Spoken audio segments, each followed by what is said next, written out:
All right. Hello, beautiful humans. Welcome to the Bitcoin Stoa and to our first episode of Tweet Breakdown. And today is Thursday, October 14th, 2021. And on this weekly show, two contributors at the Stoa are going to unpack a tweet that's been chosen from the wonderful, weird, entertaining world of Bitcoin Twitter and basically use it as a launch pad for a short 30-minute conversation or less. So we're going to keep these brief and to the point. And for today's pilot episode, Eddie and I have chosen two tweets to discuss. So let's go into it. And one thing to say for any first-time listeners here today, the Bitcoin Stoa is a community-funded platform. So if you enjoy listening or you get value from what you're listening to, you can support the project by sending some sats to the QR code on the homepage at bitcoinstoa.com. With that said, let's dive into our first tweet of today. And this one was chosen by Eddie and was posted by wealth_theory on March 29th, 2021. And the first tweet says, adopt Bitcoin slowly. Try it. Interact with it. You don't need to go all in. Just learn about our current monetary system and why this network is so revolutionary. Then you can decide which monetary system is better for you as an individual and embrace it accordingly. That's a real good one. So you want to kick us off with your thoughts on that gem, Eddie? Yeah, definitely. Thanks, Nick. So I was kind of scrolling through my Twitter bookmarks, and that's like one of my favorite places to save tweets. I think that might be one of the only places to save them, really, but I just at least that I know of. That's a good idea too. But essentially, I kind of was like, it's our first pilot episode. I wanted to kind of encapsulate what my experience was in the past year learning about Bitcoin, and also just kind of like touch on a couple points. So I think that this tweet by wealth_theory was probably pretty spot on. And I guess, yeah, thanks for the note there too. But really, I guess to kind of speak on my experience, I think that I like to personally learn about things slowly, and learning about something as complex as Bitcoin for me is a little bit nerve-wracking. It was for me, and it still kind of is sometimes because I'm always learning. But I think that it's okay to realize that you can learn about these things slowly. I mean, something that is so revolutionary, like the tweet notes, just take a moment to sit and actually learn about the current monetary system. Take some time. I know it might be a little bit painful. It was for me to be like, oh my gosh, these are some of the things that are actually going on. And then you can kind of contrast that to what you're learning about Bitcoin, but making sure that you're going about it slowly, interacting with it, and realizing that you don't need to go all in. Like, I talk to people all the time, and one of the biggest things is like, well, I don't want to lose all my money in Bitcoin. Or I talked to someone actually this past weekend who unfortunately lost a bit of money in 2017 when the price ran up to 19,000 and then went quite a bit back down. And that's the lesson right there, is that you don't want to go all in.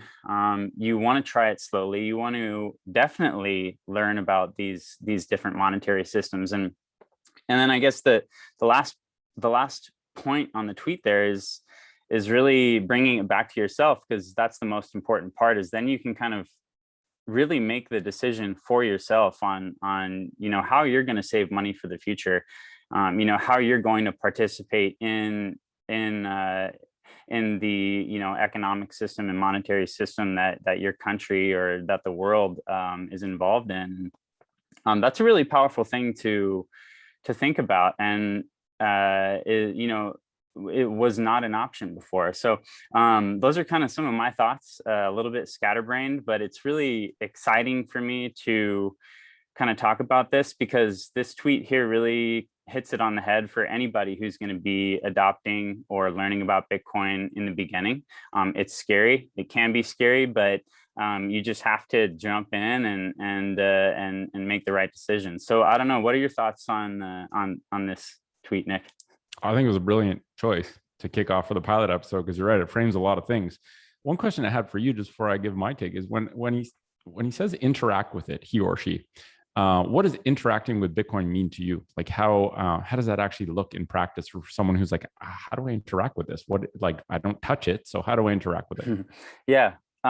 So the first thing that came to my mind when I thought about interacting with Bitcoin, and it's good that we explain that, is interacting with Bitcoin could be a lot of things. For me, the first time I interacted with Bitcoin was taking my Bitcoin out of an exchange into a a cold storage wallet. And, you know, so that was me interacting with the actual funds that, I had in Bitcoin, and then taking that and moving it to another address, another private address, which is kind of like what we talked about on the first SOC episode. But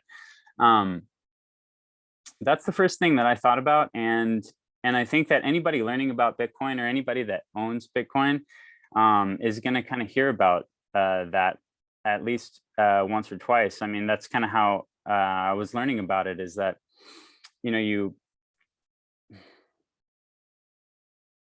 I guess what I'm trying to explain is when Like I was the first thing that comes to mind for me with interact with it is literally just a mobile wallet. And this is like the strategy that I've taken over time with my own family, is I've stopped trying to explain it to them, and I've really just tried to make an effort to get them to make contact with it. And the best way to do that is literally go up to them and say, hey, grab your phone, let's download a simple mobile wallet like Moon Wallet or Bread or whatever. It doesn't actually matter right. which one. And then I'll send you $5 of Bitcoin. And then they literally, it's like a big aha moment where the magic internet money just became relevant, right? They might have heard about it, but now they're like, oh shit, I have Bitcoin now. You just sent that to me. What just happened? And so like the interact with the part, and I think it's, the tweet is really good in that, the people who have a bad taste in their mouth from Bitcoin or have lost money, it's typically because they took a short-term mindset, right? And I think both the mindset of acquiring Bitcoin must be long-term, that tweet by Saylor, which eventually will break down. If you're not going to hold it for 10 years, don't hold it for 10 minutes. That kind of coincides nicely with the long-term learning process, because it really is a process. You don't just like understand Bitcoin, you constantly learn about Bitcoin. Yeah, I'll let you kind of finish your thought and then I'll give my take on it. Yeah, I think that's really like the most important part, is that, I kept, when I was in my Bitcoin, in early in my Bitcoin learning, I kept hearing these signals, these news, like these people saying, interact with your Bitcoin, or move your Bitcoin out of an exchange. And so I eventually did that. I eventually started to, got my mobile wallets. I got, some different wallets, and I started to use it. And like you said, I think that that's when you realize, the power is in your hands. And it really just takes, like you said, just with different apps these days in the Lightning Network, you can literally send fractions of Bitcoin for zero fee, and it's very easy to do. And so, I think it's a good time to feel comfortable to interact with it. Yeah, Wrapping that that's up. a good point. Yeah, and I think it's better to interact with it with small funds, right? Sorry for the background noise. They're the exact time we recorded, they're paving something outside, but we'll make it work. I think that, it's easy for people to accumulate large amounts on an exchange over time if they're doing an accumulation strategy. And the higher that amount is, the more intimidation and fear there is of like, well, I hope when I actually do this, I do it right. And what people don't realize is like, maybe you send just a tiny amount to start with, so that if you screw it up, it's not a big consequence. And I think just getting comfortable sending transactions, receiving transactions, understanding how it works to build your confidence, so that when you eventually transfer larger amounts, because Bitcoin inevitably gets worth more over time, your wealth accumulates, especially if you have a regular plan to save, then you're more comfortable, right? And so I make sure I make a specific point to do at least a couple transactions per month, so that I'm aware of how it works and I'm not as nervous when I do it. To me, I really like two elements of that tweet. So starting slow in terms of both learning and acquiring, I think is really huge. And it's really easy to get sucked in and kind of consumed with both the learning potential, because it's like trying to drink water through a fire hose at the start. Like, it's very crazy. Especially if you have like a very obsessive personality like I do. It's like, when I want to understand something, I don't stop until I understand it. And it's not sustainable to take that approach with Bitcoin. And also the price action. But when these hype cycles where it gets really high and then it gets really low. But knowing that it's not a rush and that understanding Bitcoin is a really long-term, I would say, unending process makes it less stressful and more enjoyable. And I think focusing on finding good quality resources instead of just reading everything, I think is really important for me too. So I like the starting slow part where he started with adopt Bitcoin slowly. And then the second point that I really like, that really resonated with me, and is something that I share with people as a recommendation, is starting with understanding the current monetary system from first principles. Like, what is money? What problem does money solve? How does the current money system work? What are the consequences of money printing? Like, so many questions. And even something as simple as what makes money objectively good or bad? What is good money? What is bad money? We can measure that. And School of Coin episode 3, which we're going to record this Sunday, is going to unpack money, and hopefully that will serve as a good resource for the Stoa community. But I think starting with understanding money before you even try and understand Bitcoin creates a good foundation to have context. So yeah, solid choice, Eddie. That one was really good. Tweet number 2. And like I said, in future episodes, we're going to just focus on a single tweet. So I'll put more thought energy and pick the meaty ones so that we can unpack them. But I think choosing 2 for today was kind of nice because we could each choose one. And the second tweet today was the one that I chose. It was posted by Eric_Big_Fund on September 22nd, 2021. And it says, intelligence is required to grasp Bitcoin. Courage is required to buy Bitcoin, and conviction is required to hodl Bitcoin. So maybe I'll kickstart it, and then I'd love to hear your thoughts on that one. And the reason I like this one was because it gave a good opportunity to define some terms, right? Intelligence, courage, and conviction. What do those mean? How do they apply to Bitcoin? And so I'm going to start by defining them. So intelligence, I view not as a fixed trait, but my personal definition of intelligence is the ability.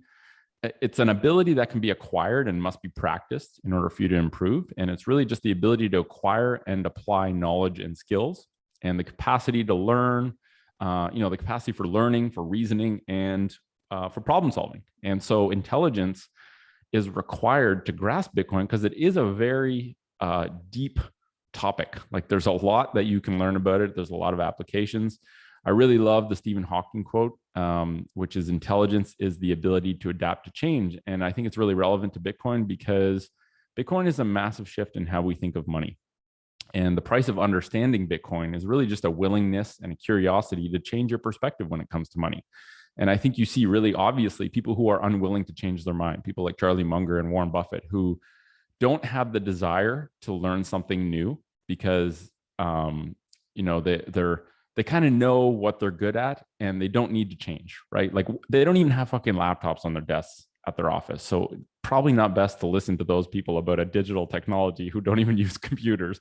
And they're really smart, but it doesn't change the fact that intelligence requires you to be open to change. And I think people who are reluctant to change simply won't grasp Bitcoin, not because it's not good, but because they're simply not curious enough to do it. So I like the intelligence piece.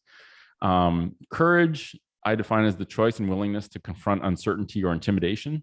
And I think it's relevant to Bitcoin because there is lots of intimidation aimed at Bitcoin from people who are scared of it, right? People who control us, companies who make money from us without really providing much value. Bitcoin's going to clean out a lot of those parasites. And to acquire Bitcoin requires the courage to blast through that FUD intimidation because there is no shortage of it. And so I agree. It does take courage to buy Bitcoin.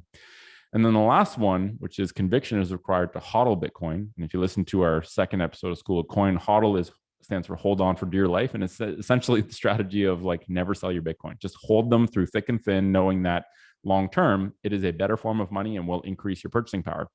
And so conviction to me is a firmly held belief or opinion. And conviction in Bitcoin is really earned from the time you spend learning and understanding Bitcoin. And so the more I've learned, the higher my convictions become. And I think a lot of people talk shit about toxic Bitcoin maximalism, but I think that really is just, for most people, a high level of conviction in Bitcoin being sound money. And with that conviction comes an intolerance to coins claiming to be better when they're really inferior, unproven, and risky. And so, yeah, I really like those 3 terms: intelligence, courage, and conviction. They resonated with me a lot. What are your thoughts on that tweet? And Nick, that was a really good tweet. I think, and thanks for defining those 3 terms as well. Just because while I was listening to you define those, I was realizing everybody in this world can harness and utilize those three, in their own intelligence, their own courage, and their own conviction in their own way. I think that everybody has the ability to hone in on those skills, and so that's a good thing to know. As far as intelligence, yeah, I think that that is super important to learn about Bitcoin. One of the things that I have always had to work through is realizing that Bitcoin is not just one thing; it's many things put together. And what I'm always constantly doing is I'm learning about Bitcoin, learning about different things in this world, but I'm also constantly having to take what I learned and be like, okay, now I have better information, and I'm going to take that and move it somewhere else. And so, like you said, as far as being able to adapt to change, that's super important. And so intelligence is really important. And I think everybody has the ability to find their own intelligence to work through and learn about Bitcoin. As far as courage, that's another really important thing to as far as to buy Bitcoin. Money is something that we are going to talk about on Sunday, and I think taking hard-earned money that takes time to earn and save, and then being having the courage to put that into a different asset class it does take courage. And I think that learning about Bitcoin is going to help someone boost their courage and be able to work through all those different hurdles, those ups and downs that they have. And then I think the last point really, conviction is the most important, and conviction is very important to HODL. And I think that your point on toxic maximalism is very true, although that sometimes it may sound a little bit mean. It is generally true, and it's very true. And I think that there does need to be a level of transparency and truth that does shine through no matter what. And so, yeah, having conviction to, hold through bull markets where you see a lot of upward volatility, like in 2021, and also conviction to talk to your family and talk to your friends and work through peer pressure and work through news and possibly opinions of significant other. Conviction is super important to HODL, and yes. It can also be something that can be built and sharpened with anybody. So yeah, awesome, really awesome tweet, Nick. Yeah, and I think you made a good point. It's like those three traits, intelligence, courage, and conviction, are important for life, not just for Bitcoin. Like, they apply specifically to Bitcoin, but I think honing on those traits and understanding like what meaning do they carry for me, how do I apply those in my life, I think can, by focusing in on them on Bitcoin and understanding how they apply, it also allows you to have a broader context for how can I apply intelligence, courage, and conviction in just my day-to-day life, to grow as a human. And you're right. I think conviction is really important. If you're going to confidently talk about Bitcoin with people who don't know about it, or who may actually have negative perspectives on Bitcoin, it's really important to have conviction and really have a strong belief that is built through understanding, not through like reading some headline or anything like that. It's built through understanding. And so, yeah, that's it. Thanks for listening to our pilot episode of Tweet Breakdown. We hope you enjoyed it, and we look forward to creating new episodes every week. And inviting new contributors to join the party, right? The end goal with the Stoa is to have a lot of people contributing, creating beautiful content that we can post for the world. That's what a Stoa is. It's a public space. And so it starts with Eddie and I, but if you're listening to this and you have an idea and you want to break down a tweet with a friend of yours and you both have half decent recording equipment, shoot us an email, bitcoinstoa@gmail.com, and we'd love to put your, host your stuff and share it with the world. So future episodes are going to focus on a single tweet. Every one of them is going to be capped at 30 minutes. We'll see how that goes. Maybe that's too much. I don't know. We'll have to see. We hope you enjoyed the show. You can support the Stoa by sending some sats to the QR code at bitcoinstoa.com. Thanks for listening, And ciao for now.